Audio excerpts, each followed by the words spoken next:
ആലപ്പുഴ ഇടതുപക്ഷത്തിന്റെ ശക്തി കേന്ദ്രമെന്ന് മുഖ്യമന്ത്രി പിണറായി വിജയൻ. അവസരവാദികളുടെ നിലപാടിൽ വോട്ടുകൾ പോകില്ല എന്നും അദ്ദേഹം പറഞ്ഞു. ആലപ്പുഴയിലെ ജനങ്ങൾ എന്നും പാർട്ടിക്കൊപ്പം എന്നും അദ്ദേഹം കൂട്ടിച്ചേർത്തു.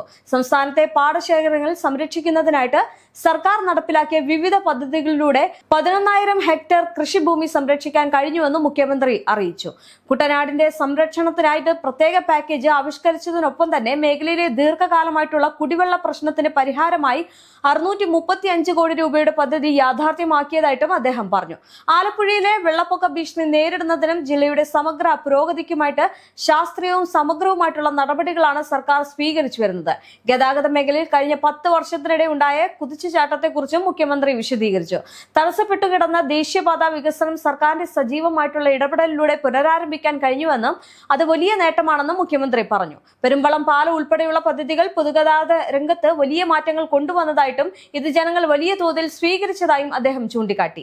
മലയോര തീരദേശ ഹൈവേകളുടെ നിർമ്മാണം ദ്രുതഗതിയിൽ പുരോഗമിക്കുകയാണ്. ഇതിനോടകം തന്നെ കിഫ്ബി വഴി 243 കിലോമീറ്റർ മലയോര ഹൈവേയുടെ നിർമ്മാണം പൂർത്തിയായി കഴിഞ്ഞു. കേരളത്തിന്റെ അടിസ്ഥാന സൗകര്യ വികസനത്തിൽ ഈ പദ്ധതികൾ നിർണായക പങ്ക് വഹിക്കുമെന്നും മുഖ്യമന്ത്രി കൂട്ടിച്ചേർത്തു.